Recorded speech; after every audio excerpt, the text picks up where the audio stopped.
Salut les chums, c'est Gab du Rien que c'est une brosse podcast. Bienvenue à l'émission. Aujourd'hui, je reçois Éloi Date, copropriétaire et chef brasseur chez Donham. Salut Éloi, ça va bien? Salut, ça va très bien. Yes, sir. Je suis tellement content de te recevoir. Je le dis tout le temps là, que je suis content d'avoir mes invités, mais vous autres, toi, ça fait un bout là, que je voulais faire le premier pas. Là. J'avais hâte d'avoir quelqu'un de Donham là, pour lui parler. Fait que je suis très heureux que tu sois là. Super, ça me fait plaisir. Ben, dans le fond, aujourd'hui, on va parler un peu de ton parcours en tant que brasseur, là. Parce que ça fait un bon bout que tu roules ta bosse. Mais pour commencer, là, j'aimerais ça qu'on parle un peu de Donham. Parce que ça fait plusieurs années que vous êtes dans le paysage. Comment le projet est parti? Ça fait combien de temps, etc.? Écoute, le Donham comme tel, ça a parti en 2011 OK. avec, à la base, c'était Sébastien Gagnon avec deux autres partners et Jean Gadois qui était de Feu Brasseur et Frères. Ouais. Donc, Donham est parti dans le lieu de brassage de Brasseur et Frères. OK. Et les deux brasseries devaient, je pense, au départ, cohabiter. Être dans le même lieu, si tu veux, puis avoir comme deux brands. Puis, Hmm. bon, ça n'a pas fonctionné entre Jean et Sébastien. Fait que Jean est parti. Les partners à Seb aussi sont partis rapidement OK. je te dirais, dans la première année. Le projet était un peu parti chapeau de roue. Puis moi, c'est là que je suis arrivé. OK. En 2012, en fait, ouais. OK. Fait que t'es le sauveur là, qui est arrivé pour qu'il puisse continuer. Grand mot, mais tu sais que je pense que c'est un concours de circonstances. Tout le monde le sait, partir d'une brasserie, c'est pas la chose la plus simple et facile à faire. Puis bon, je pense que d'un, là, il y était quatre partners. Si en plus il y a de la mésentente, puis qu'il y en a qui sont un peu déçus de comment les choses avancent. Mhm. Tu sais, des fois, t'as pas les moyens de tes ambitions en partant. Puis en ce que bref, je peux pas rentrer dans les détails parce que même moi, je ne connais pas tous les détails des raisons pour lesquelles les deux autres partners sont partis au départ. Mais Mhm. Seb s'est retrouvé un peu comme tout seul dans le projet après à peine 6 mois d'existence. Tu sais. OK. Puis on se connaissait pas beaucoup, mais on se connaissait un petit peu là, par le vice-versa, parce que Seb était déjà propriétaire du vice-versa à Montréal. OK. Moi, à l'époque, j'étais au Cheval Blanc. En tout cas, bref, on se connaissait un peu. Puis j'ai commencé à venir à Brasserie Donham à raison d'une fois par semaine, une fois par 2 semaines pour donner un coup de main au départ. Tu sais, je te dirais de la fin de l'été 2011, me semble, ou à l'automne 2011, j'ai commencé à venir environ une fois par semaine pour former un peu Pat Roy, qui est maintenant chez certaines broueries, Ouais. que lui, on l'avait un peu on l'avait un peu jeté dans le jeu de quilles en disant L'étain, voici une brasserie, amuse-toi. Mais il n'y avait pas toutes les notions. Fait que j'ai pas à chaque fois, tu sais, je suis allé là pour un peu l'aider à bien starter la production et tout, développer quelques recettes. Ça a commencé comme ça pendant la première année, jusqu'à temps qu'en 2012, Seb me propose de vraiment rentrer avec lui à Donham, de faire le OK. saut complètement à Donham. OK. Ça ressemblait à quoi l'environnement, là, l'industrie des microbrasseries dans ce temps-là? Il y en avait-tu beaucoup? Vous étiez à combienième, mettons, d'un permis, Écoute, là, je pense? le permis CBR 050. OK. Donc, 50e brasserie au Québec. Et là, je te dis ça, je pense bière 050, ça doit être le permis de Brasseur et Frères et non pas celui de Donham. Donham OK. a continué à opérer après sous le même numéro de permis. Donc, Brasseur et Frères, je pense, si je ne me trompe pas, ça a commencé en 2007, Hmm. 2006-2007 dans ces eaux-là. Fait que sur 2011, il y avait quoi? Il y avait environ, je dirais, 80 brasseries peut-être au Québec à cette époque-là. OK. Un petit peu, c'est sûr que le paysage était complètement différent de celui qui est en ce moment. Ouais. Euh, ouais. Bon, on n'était pas encore dans un IPA, puis Ben, tu euh, sais, moi, c'était peut-être une des raisons aussi pourquoi Seb était intéressé à ce que j'aille avec lui. Moi, au cheval, déjà, quand j'avais commencé à faire des IPA, je tripais fort IPA à cette époque-là, puis je, j'en faisais déjà plusieurs. Il y en avait quelques-uns qui en faisaient, là, quand même, déjà à l'époque, mais c'était pas la folie furieuse encore. ouais, c'est ça. Ouais, ouais. On est-tu encore dedans? Question complètement à part là, de notre sujet. Ouais, ouais, ouais. On est-tu encore dedans, tu penses, la folie des IPA et des New England? Oui et non. Je pense que de plus en plus, les gens se tournent vers, ont peut-être atteint un point de saturation face à la IPA. En même Ouais, temps, je pense que l'IPA est là pour rester. Ça reste un produit quand même fort agréable.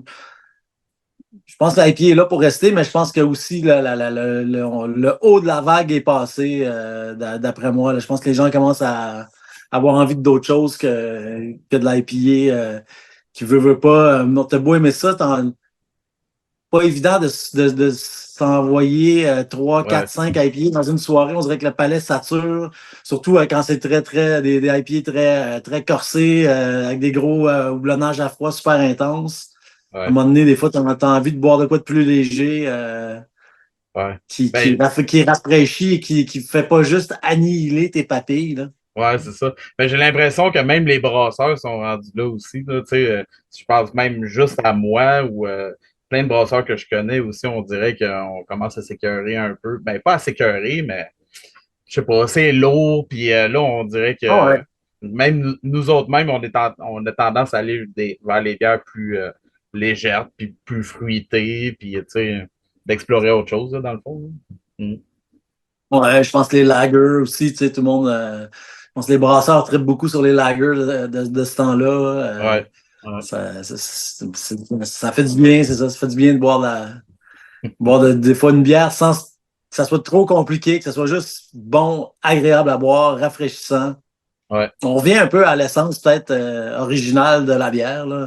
C'est vrai Mm, que tout le mouvement de la microbrasserie, on a tellement été dans les extrêmes. Là, on dirait qu'il y a un retour peut-être un peu aux sources, même si tu sais, il y en a encore plein là, qui font des trucs très extrêmes.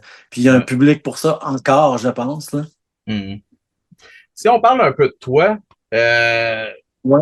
dans le fond, où est-ce que tu as commencé à brasser, toi, puis à quel moment? Ben, comme plusieurs brasseurs, j'ai commencé comme brasseur maison. OK.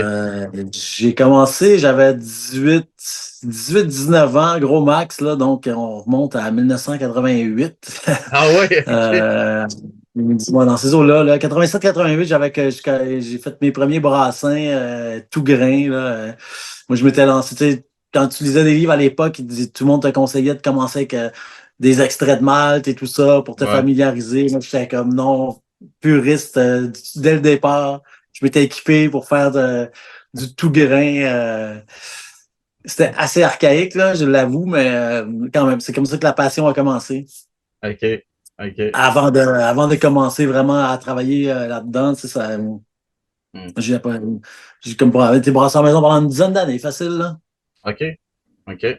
Quand même, 10 ans avant de commencer ben, à vouloir travailler dans une brasserie. Dans le fond, là, tu as commencé dans quel micro au départ? Fait que j'ai commencé au Cheval Blanc OK, c'est vraiment là que tu as en, commencé. OK. ouais, en 98, en fait. Donc ça, c'est vraiment 10 ans après. Ça faisait OK. déjà une couple d'années là, que je m'intéressais à la bière. Puis en 98, j'ai commencé comme simple serveur OK. au Cheval Blanc. Et puis, assistant brasseur rapidement. Le gars qui était assistant brasseur, il était tanné de faire ça, puis il faisait ça juste parce que c'était son chum qui était le brasseur. Fait que j'ai dit, écoute, moi, ça m'intéresse, ça m'intéresse, ça m'intéresse. J'étais trop willing, là. Fait que j'ai commencé à être assistant brasseur au cheval. À l'époque, au cheval, on brassait une ou deux fois par semaine. Fait que OK. l'assistant brasseur était là les journées de brasse seulement. C'était pas vraiment pour venir aider à la journée de brassage, là, à dédrécher, laver à bouilloire, laver les affaires en fin de journée. Fait que j'ai fait ça pendant, je te dirais, pendant un bon 4 ans quand même, Ah avant ouais, OK. de prendre ouais, de 98 à 2002, je pense, si je me trompe pas. OK. Puis en 2002, j'ai un blanc, mais j'ai commencé le brasseur est parti, puis j'ai pris la relève. J'ai décidé de prendre la relève du brassage au cheval, même si mes patrons à l'époque, ils croyaient pas pantoute, ils étaient comme tu t'offres pas 3 semaines. Ah ouais? C'est pas une job pour toi. J'étais plus dans le public, j'étais plus côté service, puis en plus aussi, à l'époque, c'était beaucoup moins payant. Ouais. Fait que déjà là, ils me disaient, tu vas faire moins d'argent. Puis là, je disais, non, c'est ça que je veux faire. Ça fait longtemps que je veux faire ça. Puis, comme de fait, j'ai été au cheval, j'ai été aux commandes de la brasserie au cheval pendant 10 ans. Ouais, c'est ça, t'es resté quand même un bon bout, là, à 10 ans, Ouais, là. T'as fait ta marque, là, quand même, ouais, là-bas, hein. tout à fait, ouais. C'était écœurant, le cheval, en plus, parce que j'ai pu visiter un peu la brasserie, puis c'est tellement, là, tu sais, c'est un musée, là, quasiment, là, quand tu Ouais, rentres là-dedans, là, tu sais, ça fait tellement longtemps que ça roule, c'est tellement artisanal, là, tu sais, tu rentres ouais, dans ouais, tout à fait. l'artisanal, là, ouais, ah ouais, Ben, pas, pour moi, à l'époque, c'était pas un gros step entre le brassage maison puis ouais, c'est ça, le brassage là, ça restait quand même à les mêmes étapes de façon très artisanale. Puis là, moi, quand je suis rentré aussi, c'était la cuve brassage était au sous-sol.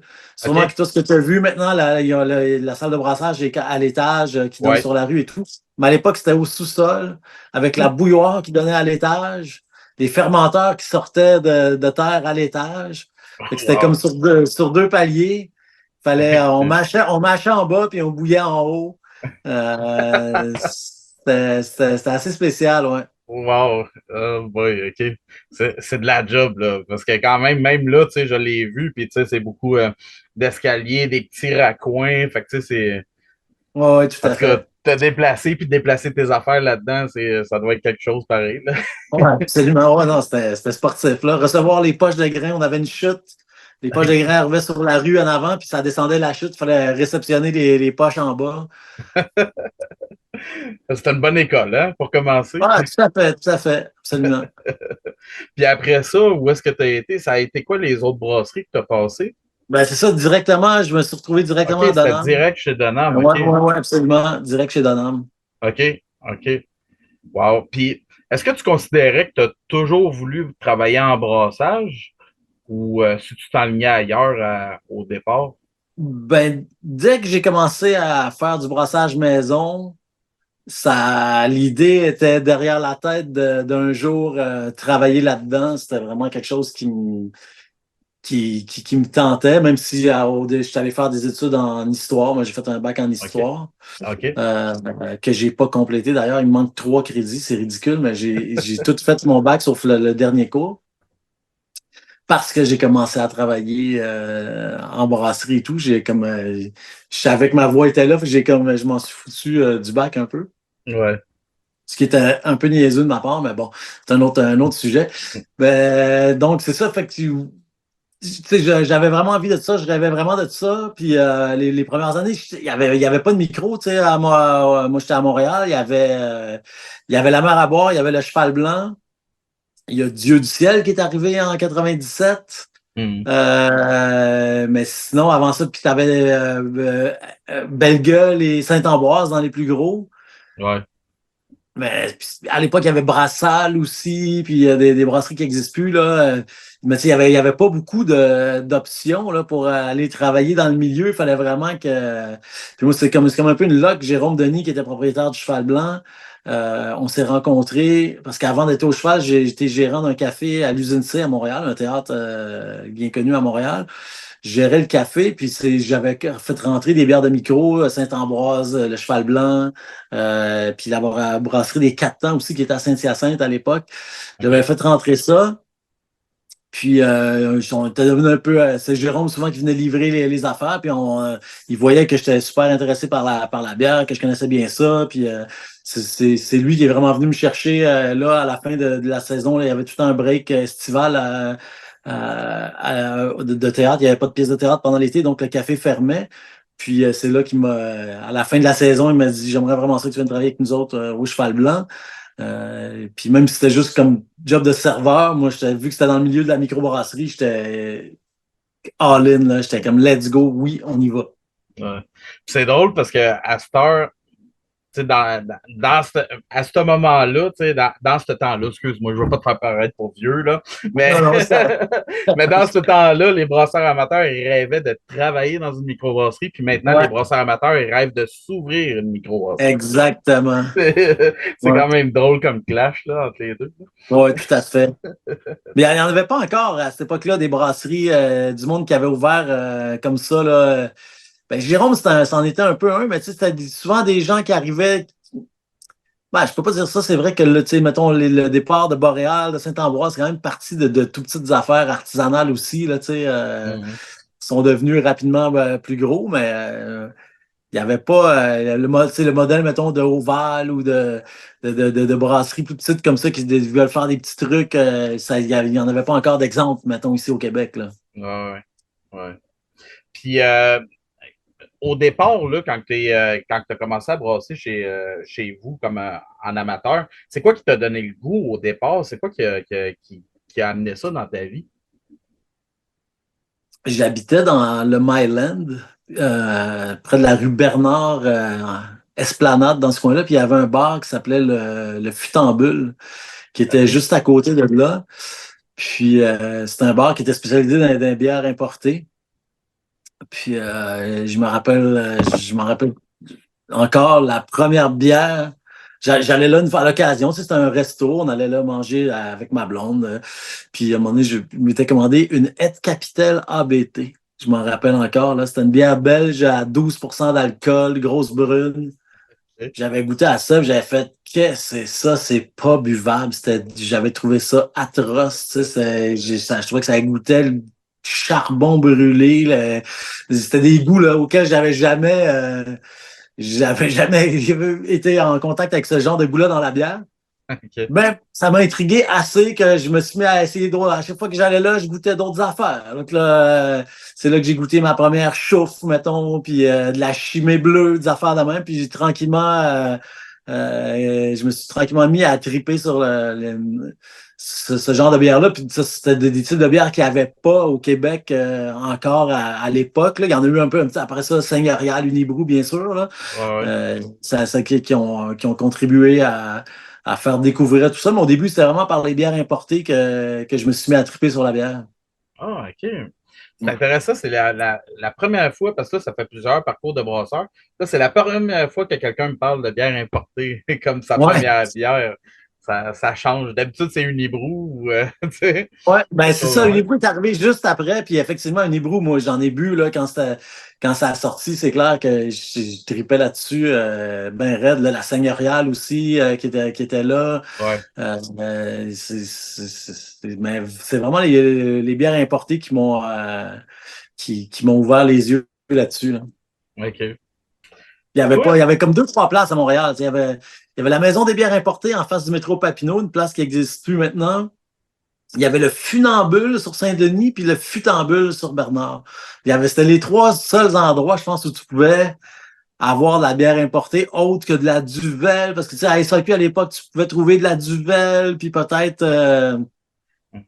deux, trois autres bières importées. Là, c'était vraiment limité, mais là, eux il y avait de l'importation privée OK. de bière, fait que c'était vraiment, ouais, vraiment trippant. Toi, qu'est-ce qui te fait triper dans ta job entre la fabrication, la conception, le goût? Y a-tu quelque chose là-dedans qui te fait plus triper qu'une autre? Ben, j'aurais envie de dire que c'est vraiment le goût de la bière qui me drive depuis toujours, là, parce que oui, j'ai tripé à brasser de la bière beaucoup, mais ça reste que, à un moment donné, quand tu as brassé des centaines de brassins, des milliers de brassins, ça reste la même affaire tout le temps, tu sais, un peu faire du mou, c'est faire du mou, là. C'est Mhm. sûr je dis pas qu'il n'y a pas des techniques différentes, puis des fois on adapte des techniques pour des recettes différentes. Je pense juste mettons, à de la décoction, des affaires comme ça. Mais c'est plus ça qui me drive aujourd'hui tant que la recherche du goût, de goût particulier dans la bière. C'est plus l'élaboration des recettes et tout. Je trouve ça vraiment intéressant, plus que de la faire comme telle. OK. Puis là, c'est-tu encore toi qui a. est-ce que c'est toi qui la brasse encore régulièrement ou vous Non, avez un plus tellement. brasseur? Ouais. Je la brasse pratiquement plus, je te dirais. OK. On a un peu quelques brasseurs euh, qui s'occupent de ça, mais je suis encore impliqué si tu veux, dans le processus de création tout le temps, Mm. au niveau de la création des recettes et tout, ça, je suis encore là. Même si je donne de plus en plus de latitude à ceux qui font la job dans la brasserie, je continue quand même c'est ça, à être bien présent au niveau de l'élaboration des recettes. OK. Est-ce qu'il y a une chose que tu préfères faire plus que les autres dans ta job? Tu sais, un petit plaisir coupable, mettons, c'est laver des cakes parce que tu te vides la tête pendant ce temps-là ou, je sais pas, mousser les cuves ou quelque chose de même, là? Ouais, ouais, ouais. Ben écoute, c'est sûr que j'aime bien aller dans le chai pour goûter des barriques. Ça, c'est une partie le fun, mais des fois, ça m'arrive d'aller sur la chaîne d'encanage, puis juste ramasser les canettes au bout, puis les mettre dans les trays. Tu sais, ça arrive souvent que je remplace les gars sur l'heure du lunch. Je vais passer une petite demi-heure, 45 minutes, voire une heure à faire ça, puis c'est vraiment... ça, effectivement, ça vide le cerveau, tu penses à rien, il faut juste mettre les cannes dans le tray, puis je sais que c'est très répétitif et routinier. J'aurais pas envie de le faire 5 jours semaine, mais une fois de temps en temps, c'est bien correct. Ouais, ben c'est ça. Pour remplacer les lunchs, c'est parfait, mais Ouais, quand ouais, tu fais c'est ça du ça. matin au soir, ouais, C'est à un une moment autre donné, histoire. Ouais. ouais, c'est Puis, ça. chapeau à ceux qui le font parce que Dieu sait que c'est important, mais c'est ça. C'est pas la job la plus tripante dans la chaîne de production de la bière, là. Euh, est-ce que tu as fait des études, toi, au courant de toutes ces années-là, je sais pas, au départ pour apprendre un peu mieux à brasser ou de l'amélioration continue ou quelque chose en même? Oui, tout à fait. Écoute, dans le temps que j'étais au cheval, j'avais suivi des cours avec le laboratoire Masca, Ah cours ouais? avancés cours de brassage avancé, puis il y avait un cours spécialisé sur les levures que OK. j'avais suivi. Puis j'avais été aussi au Siebel Institute à Chicago suivre un Hmm. cours sur les styles de bière. Euh, ouais, c'est pas mal ça que j'ai fait fait que j'avais continué, c'est ça, un petit peu à.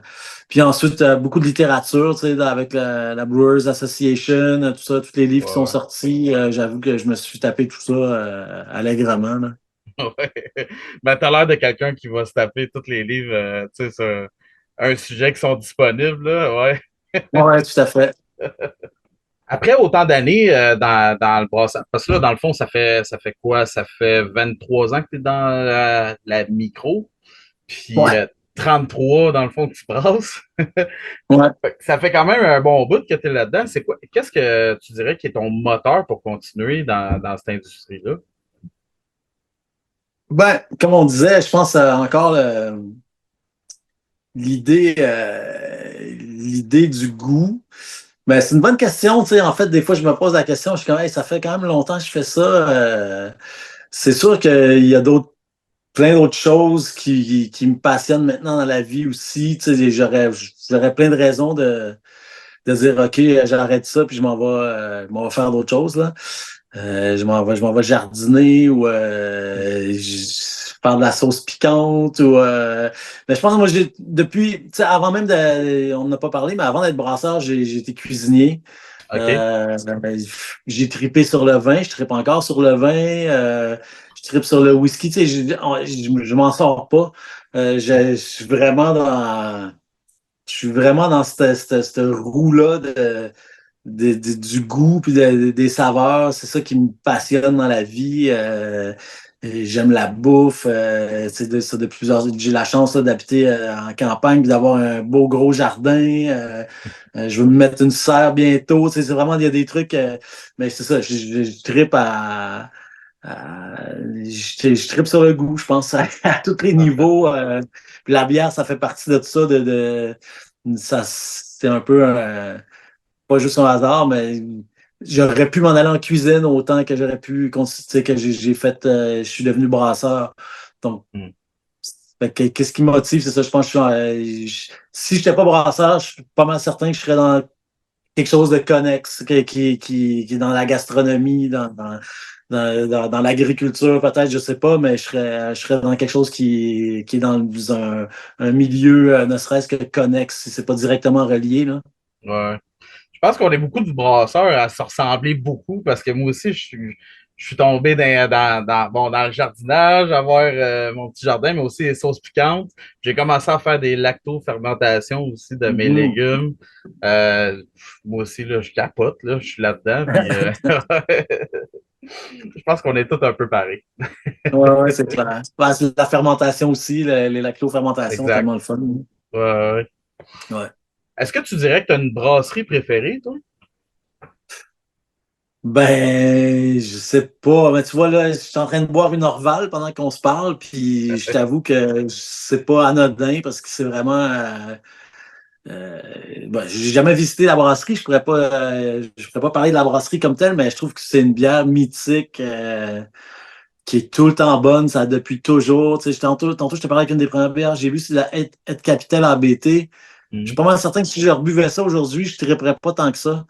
Tu sais, mais la Orval, je suis capable de revenir à cette bière-là tout le temps, puis je trouve ça tout le temps fabuleux. Le fait qu'il y ait de la brette aussi dedans, que ça soit quand même tellement bien balancé. Je trouve vraiment que c'est une bière parfaite, là. Une bière de soif aussi qui n'est pas trop forte. C'est quand même 6,9, 6, j'oublie, 6,9. OK. Mais c'est pas une bière de soif typique, mais je trouve que c'est quand même je trouve que c'est vraiment l'archétype d'une grande bière, là. OK. Fait que tu tombes là-dessus dans un magasin, c'est sûr, tu l'achètes. Ouais, je suis jamais déçu, ça, c'est un addon. J'ai vu ça, je suis tombé là-dessus à SAQ il y a comme quelques semaines. J'étais comme, wow, Narval au Québec, let's go, là. Puis en plus, à un prix dérisoire, là, à 4,10 la bouteille, je pense. Tu sais, c'est vraiment le fun. OK. Est-ce que tu as des styles préférés, toi, dans la bière? Oui, définitivement. Je te dirais que les styles, si tu m'avais posé la même question il y a 20 ans, ça aurait probablement pas été la même réponse. Ouais. On a parlé des IPA tantôt. Il y a une époque où je pense que j'étais vraiment sur l'IPA, là, je te dirais le milieu des années 2000 à 2010. Là, j'étais fort sur les IPA. En ce moment, je suis vraiment plus dans les lagers. Je trouve, puis je prends plaisir à essayer de développer des lagers, tu sais, de bien faites. Je trouve que c'est vraiment un art de faire des bières qui en apparence ont l'air très simples, mais qui demandent quand même de la finesse puis du temps, Hmm. d'affinage pour arriver à quelque chose de bon. Fait que oui, en ce moment, je suis pas mal dans les lagers de soif, là, des bières entre 4 et 5% d'alcool. Ça me réjouit, là, des bonnes pills. OK. Puis, je viens de passer à une question. Là, tantôt, tu parlais de ton chai, là, que t'aimais aller écouter ça. Ça représente quoi le chai de Nam? Parce que vous sortez tellement beaucoup de stocks, beaucoup de bons stocks aussi, mais ça représente quoi en espace, en nombre de barriques ou Écoute, on est en train de le réduire un peu. Ah oui? Le chai, tout simplement parce que je pense que le marché en ce moment est peut-être un peu saturé de ce type de produit-là. Puis, je pense qu'il y a un intérêt qui est moins là pour les bières barriquées. Je pense que les beer geeks encore aiment ça beaucoup. Puis, tu fais goûter une saison vieillie en barrique à quelqu'un qui aime la bière, il va aimer ça, c'est sûr. Euh, mais on s'est rendu compte par rapport à notre volume, quand tu me demandais, on était rendu à combien? On a été jusqu'à environ 240 barriques dans Wow. notre chai, plus 2 foot de 10 000 litres chacun. OK. Euh, Ça fait beaucoup de volume de bière barriquée. Puis pour avoir déjà rempli un foot de Haute Brune, là, de 10 000 litres de Haute Brune, je peux te dire que vendre 10 000 litres de Haute Brune au Québec, là, c'est un défi irréalisable. Ah ouais? Euh, à cette époque-là, on exportait quand même assez aux États-Unis. Je m'étais dit, on va être capable d'exporter ça aux États-Unis pas mal, mais c'est un style tellement. si tu t'appelles pas Rodenbach ou Leafmans, là, de la Haute-Brune, tu n'en vendras jamais des milliers d'hectos. Là. À moins de mettre vraiment la machine marketing là-dedans et d'essayer de faire de quoi. En tout cas, bref, parenthèse, mais donc, c'est ça, on a déjà monté jusqu'à 240 barriques environ, puis là, on est plus autour d'une centaine de barriques. OK. On a vraiment dégraissé le chai. Puis aussi parce que ça, on s'est rendu compte qu'à un moment donné, on fait beaucoup de saisons. Hmm. Quand on parlait des styles de bière tantôt aussi, j'avoue que les saisons, c'est un style très que j'affectionne beaucoup, beaucoup. Hmm. J'ai parlé des pistes, mais j'aurais pu parler des saisons aussi comme style favori. Puis, tu sais, à un moment donné, si on fait plusieurs saisons, on met ça en barrique, puis t'attends 6 mois, 8 mois, un an et demi, puis t'assembles ça, puis à un moment donné, tu te retrouves avec beaucoup de produits qui sont relativement similaires, tu sais. Ouais. Qu'il y a des petites variations. Des fois, OK, on va faire un boulonnage à froid ou on va rajouter des fruits. Mais bon, ça reste que tu as une base de produits qui se ressemblent beaucoup. Faut que ça se cannibalise un peu Hmm. d'un point de vue du marché d'avoir autant de bières dans le même créneau. Là. Fait que là, on essaie d'un peu. C'est sûr qu'on va continuer à en faire, là, puis on en fait encore. Mais on a quelques produits forts dans ces séries-là, là, notre saison réserve, saison du Pinac réserve. C'est des trucs Hmm. qu'on veut garder, puis on va peut-être moins sortir de trucs farfelus, ben, pas farfelus, mais des variations un peu sur le même thème. Là, Ouais. ça devient aussi un peu compliqué d'avoir 60 SKU de disponibles tout le temps là, chez tes distributeurs. Ouais. Puis parce que l'espace tablette, j'arrête pas de me Exactement. faire répéter ça, là, tu sais, l'espace Ben tablette, il est oui, pas élastique, fait que, ouais, c'est ça. c'est toutes Fait que, des choses que tu gardes en tête. Hmm. on se retrouve avec 8, 9 saisons barriquées en même temps. C'est sûr qu'il y en a quelques-unes qui vont écoper. Là. Ouais, ouais. Tantôt, tu as parlé de d'autres sortes d'alcool. Fait que dans le fond, la bière n'est pas exclusée dans ta vie, là. Il y a d'autres alcools que tu vas apprécier ou que tu adores, là. Ouais. Oui, absolument, absolument. J'ai toujours été un amateur de vin. Depuis, depuis que j'ai commencé à boire de l'alcool dans ma vie, le vin m'a toujours fasciné quand même Mhm. beaucoup. La famille du côté de mon père vient du sud de la France, OK. près une région qui s'appelle Rivesaltes, près de Perpignan en tout cas. Puis je suis allé quand même quelques fois, puis à chaque fois que je vais là, puis que je bois du vin de cette région-là, ça m'a tout le temps fasciné aussi de visiter les vignobles dans ces coins-là. C'est tellement beau, c'est de l'artisan, de l'artisanat aussi, le vin. Ouais. De toute la conception. C'est vraiment intéressant. Fait que oui, le vin a tout le temps été là. Puis je t'ai parlé de whisky aussi. C'est un autre truc qui me passionne aussi. J'aime vraiment les whisky de grains, là, particulièrement par contre les scotch d'Écosse. Les scotch, Mais OK. pas juste les scotch, mais particulièrement, oui. Je suis OK. moins bourbon, je suis plus scotch que bourbon. Ouais. Mais je déteste pas un bon bourbon quand même. Ouais, moi, je préfère les bourbons. Les scotch, Ah ouais, OK. j'ai un peu plus de misère, mais je pense que c'est surtout parce que j'en ai pogné peut-être un ou deux trop tourbés. Ah ouais, ouais. Ça, c'est pas mon. Tu sais, légèrement, ça va, mais trop. Fait que je sais pas, je me suis tourné vers le bourbon, puis moi, le bourbon, je suis Je- jamais déçu. Ah, moi, c'est jamais assez tourbé pour moi. OK, OK. Ouais, j'aime bien les scotch tourbés, des Ardbeg, des Lafroig, tout ça, j'adore. OK. Est-ce que tu as d'autres hobbies que le brassage? On en a parlé un peu tantôt, mais qu'est-ce qui te fait triper, mettons, autant que le brassage? Écoute, bon, je t'ai parlé du jardinage, ça fait quand même, ça aussi, ça fait 30 ans, et même quand j'étais à Montréal, Euh, j'avais déjà un jardin, j'ai eu un jardin communautaire depuis que j'ai 22, 23 ans, peut-être, j'avais un jardin communautaire, puis OK. j'en ai toujours eu un à Montréal. Puis là, quand je suis arrivé en campagne, j'avais l'espace pour avoir un jardin aussi, fait que j'ai toujours adoré le jardinage. Là, à l'intérieur, j'ai plein de citronniers, des mandariniers, des papayers que je fais pousser, que j'essaye d'amener à terme. J'ai récolté plusieurs fois des citrons et Ah des ouais, mandarines. ok. Là, je m'en allais, je suis sur le bord d'avoir des papayes cette année, là. Ah C'est ouais, la première fois que j'ai réussi à avoir des papayes, là. Donc oui, jardinage, c'est sûr. J'ai une petite passion récente pour le pinball. ok.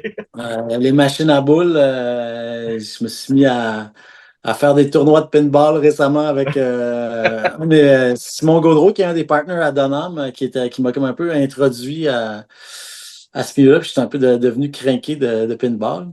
Ok. Puis sinon, ben, je joue au soccer depuis plusieurs années aussi. Là. Je joue 2 fois par semaine au soccer l'hiver, puis une fois par semaine l'été à l'extérieur, OK. avec des clubs locaux, tout ça. C'est aussi un sport que j'aime pas mal. Ouais, mais avec tes racines, t'as pas vraiment le choix, là. Ouais, c'est ça. Puis c'est ça, j'ai fait beaucoup de musique aussi dans ma vie.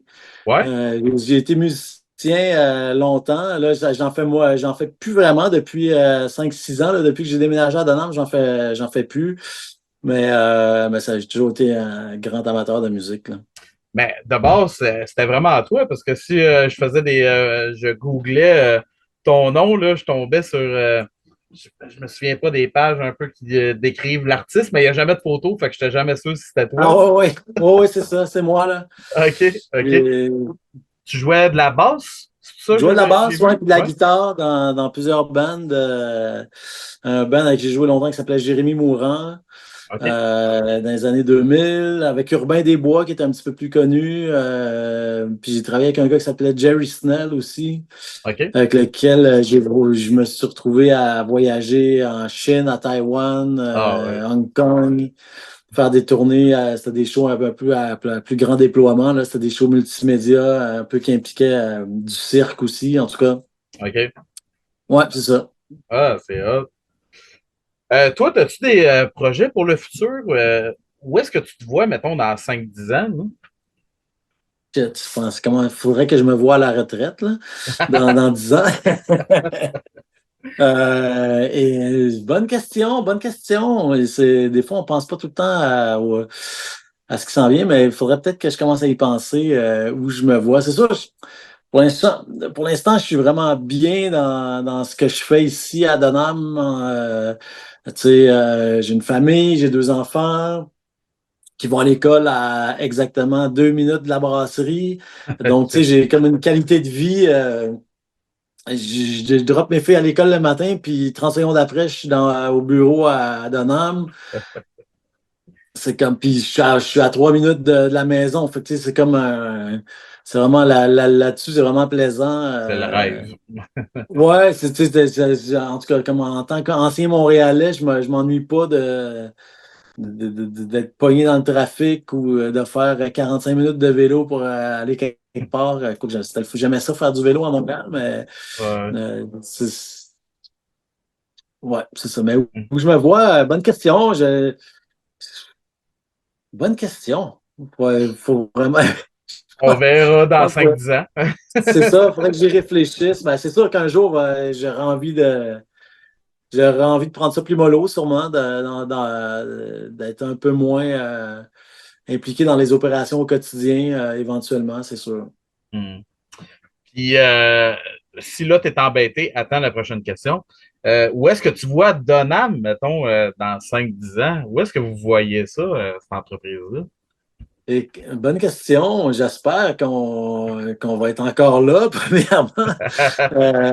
Ouais, c'est Euh, vrai, par les temps qui courent, c'est pas, ça va non, pas c'est ça, super on bien, connaît là. tous les- le côté incertain en ce moment dans le milieu de la microbrasserie. Je pense pas que je pense qu'on va être encore là, honnêtement. Mhm. Je vois pas pourquoi on serait pas là, mais je pense qu'on a notre place dans le paysage brassicole au Québec. Je pense qu'il y a vraiment un côté peut-être un peu régionalisation des brasseries au Québec. Tu sais, de plus en plus, les gens, je pense qu'ils recherchent des produits locaux. Mhm. Puis,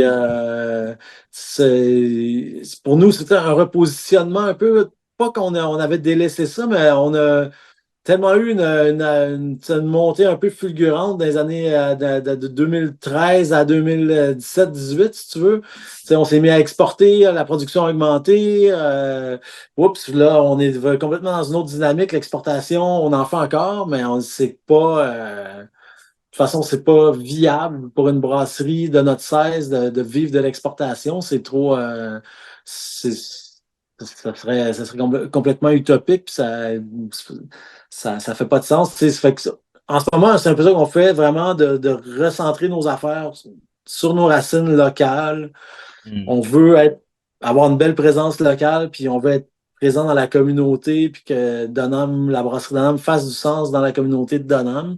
Je pense que c'est le cas en ce moment. Puis, fait que j'espère qu'on va continuer d'être ça dans 5 ou 10 ans, Hmm. honnêtement. Hmm. Puis, je pense, tu sais, pour le reste, je pense que ça va suivre.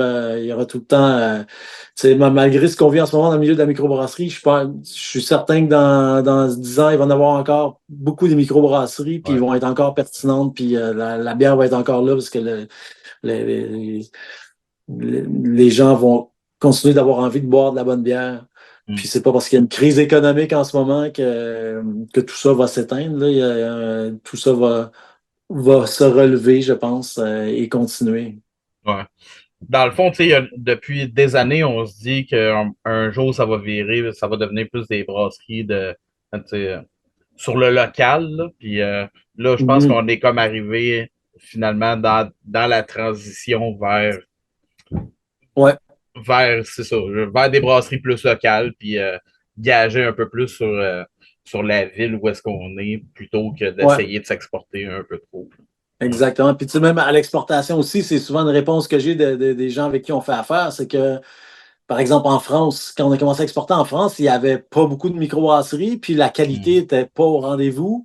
Mais là, depuis 5, 6, 7 ans, là, ils sont rendus avec 3000 brasseries en France, puis il y en a des bonnes. Fait que les Français veulent boire leur bière locale aussi. Fait que c'est Ouais. bien beau, les petites bières du Québec. On a toujours été les chouchous un peu en France, mais Mm. euh, eux autres aussi vivent leur un côté plus local. C'est pareil aux États-Unis. Je l'entends aussi de notre importateur aux États-Unis. Il y a vraiment le retour vers le local fait que le marché de l'exportation est de plus en plus difficile. Mm. Dans des Comme, marchés, surtout dans des marchés qui sont à maturité, là. ouais, ouais, ouais. Comme dernière question, qu'est-ce qui s'en vient pour vous autres? Est-ce que vous as des plugs? Est-ce que tu as je sais pas, des nouvelles bières, des collabos, des événements qui s'en viennent pour vous autres? Oui, ben écoute, ça va être notre 13e anniversaire à la fin du mois de mai. Ouais. Donc, on va avoir un petit événement pour l'anniversaire avec plusieurs bières vieilles en barrique qu'on a embouteillées, là, je te dirais, depuis le mois de janvier environ en préparation de ça. Fait OK. qu'on a plusieurs trucs qui vont sortir là, qui vont être super intéressants, comme une bière avec de la mélanchier, OK. des amélanches, les baies d'amélanchier, Ouais. qui est une collaboration avec une brasserie suisse qui s'appelle l'Apaisé. Ah ouais, On OK. a, ouais, on a ça qui va sortir. Là, on a sorti aujourd'hui même la Binch Maspina. Je sais pas si tu as peut-être déjà entendu parler de la Binch. Là, c'est une lager américaine qu'on fait, premium lager américaine, mais on a fait une version très légère à 3,5% OK. pour adresser un marché des bières plus légères, aussi avec un prix quand même pas mal plus compétitif que ce qu'on fait d'habitude. Mhm. Donc ça, j'ai hâte de voir, puis je la trouve particulièrement réussie. Je trouve ça se boit trop bien, ça se boit tout seul. Ça fait vraiment une belle bière d'été. Euh, c'est ça qui s'en vient, ouais. Ah, c'est cool. Hey, J'ai c'était aussi, vraiment. Ouais. Non, non, vas-y, j'allais dire, j'ai aussi on a une bière de garde qui s'en vient, qui est vraiment pas un style populaire, mais bière de garde à la française, puis qu'on va sortir OK. en canette, ce qui est pas classique pour le genre de sortir ça en canette, mais on va sortir ça en canette d'ici un mois environ, là, ça devrait être sur les tablettes. Ça, j'ai quand même hâte de voir la réponse. On a fait une bière de garde vraiment dans la tradition française, avec un long vieillissement à froid, puis c'est fermenté avec une levure lager aussi, mais fermenté un peu plus chaud. OK. Puis ça sort super bien, légèrement cuivré, ambré, mais pas trop foncé. Peut-être un petit peu moins ronde que les vraies bières de garde françaises qui sont souvent un petit peu plus sucrées, un petit peu plus rondes. La nôtre est Hmm. peut-être un petit peu plus sèche, mais vraiment, vraiment intéressante. Pourquoi le switch à canette pour celle-là? Parce que tout le monde veut boire de la canette, de un. Effectivement, c'est le type de bière vraiment qui va en 7,50, mais de plus en plus, on essaie de favoriser la canette. Hmm. On a sorti la Petite Mort cet hiver, qui est une Imperial Stout qu'on fait une fois par année, une fois aux 2 ans environ, qu'on a toujours sorti en bouteille. Au départ, c'était de la 3,75. Après ça, on a switché ça en 7,50. Hmm. On a fait des versions en vieilli en barrique en 750 ml. Puis là, on l'a sorti en canette, puis la réception était vraiment excellente. Ouais. OK. On voit vraiment que vraiment, juste d'un point de vue commercial, la canette a tellement la cote que pour les bières en 7,50, pour nous, on veut garder vraiment nos classiques qui fonctionnent bien, puis le plus possible, puis des bières très spéciales, des affaires vieillies en barrique et tout, qu'on va continuer de garder en bouteille de 750 ml. Mais pour des trucs comme ça, on s'est dit, let's go, pourquoi pas l'essayer. Puis c'est aussi parce qu'il n'y a pas de brette dedans, il n'y a pas OK. de brette ou de bactéries, puis notre problème ou notre motto à nous, c'est qu'on voulait pas, on a juste un système d'encanage, OK. puis on voulait pas mettre dans notre Non, ouais. canneuse Ouais. des brettes ou des levures sauvages et tout. Fait que c'est pour ça qu'on n'a jamais voulu mettre, parce que c'est sûr, on y a pensé de mettre de la saison du pinacle en canette. Hmm. Je pense qu'on en vendrait plus qu'en 750 ml. Je suis même convaincu, mais on veut pas mettre de la brette dans la machine. Fait que, il y a peut-être l'idée un jour d'avoir une canneuse séparée pour faire Dédié, ouais. ce type de produit. Fait que c'est ça. Ouais, ouais. Ouais. Ouais, parce qu'on pense pas toujours à la canette, hein. On pense tout le temps au restant, tu sais, au fermenteur puis tout, mais la canneuse, si ça reste pogné là-dedans, tu vas avoir du fun, là. Exactement. Ouais, ça va être Il y a- il y a l'enfer. du- c'est ça, il y a des systèmes de canage qui sont plus complexes que d'autres aussi. Tu sais, Ouais. nous, on a quand même une grosse machine, là, fait que le nombre de gaskettes a changé. Si jamais il y avait un problème de contamination, ça serait sûrement coûteux et assez Ouais. long aussi à opérer. Hey, c'était vraiment intéressant. C'était tellement intéressant de te recevoir, man. C'était vraiment cool. Merci Plaisir. infiniment. C'était vraiment très intéressant. Je suis très content. Hey, merci de l'invitation, puis fin de bonne fin de carrière de podcast de Oui. Rien que c'est une brosse, là, comme tu disais que ça finit bientôt. Ben oui, c'est ça. Ben là, je n'avais pas parlé encore, mais c'est un bon moment pour le dire. Je vais prendre juste 30 secondes pour expliquer un peu que ben c'est ça, j'arrive pas mal à la fin du podcast, là. Après 3 saisons, j'ai l'impression que on a pas mal parlé de tout. Il y aurait d'autres choses à parler, mais j'ai plus vraiment le temps de m'en occuper. C'est beaucoup de travail. Fait que s'il y a des auditeurs qui écoutent et que ça leur tente de reprendre ça, moi, j'ai pas de problème. Je vous laisse ça. Mais moi, ma part est faite. J'ai fait ce que j'avais à faire. Puis c'est ça. Ça va arrêter pas mal en juin là, pour la troisième saison. Puis pour la fin du podcast. Là. Sauf si quelqu'un veut le reprendre. Fait qu'envoyez-moi des messages si vous voulez le reprendre. Ça marche. Même toi, Éloi, si ça te tente, C'est là, ça. je te le laisse. J'avance. Je vais te reposer les questions à l'inverse. Là. Où c'est que tu te vois dans 5 ans ou dans 10 ans? Exactement. Ben oui, il y a jamais personne qui me l'a demandé à moi. Fait que je vais le faire avec plaisir. Ben merci infiniment encore d'avoir été là. Merci, un plaisir.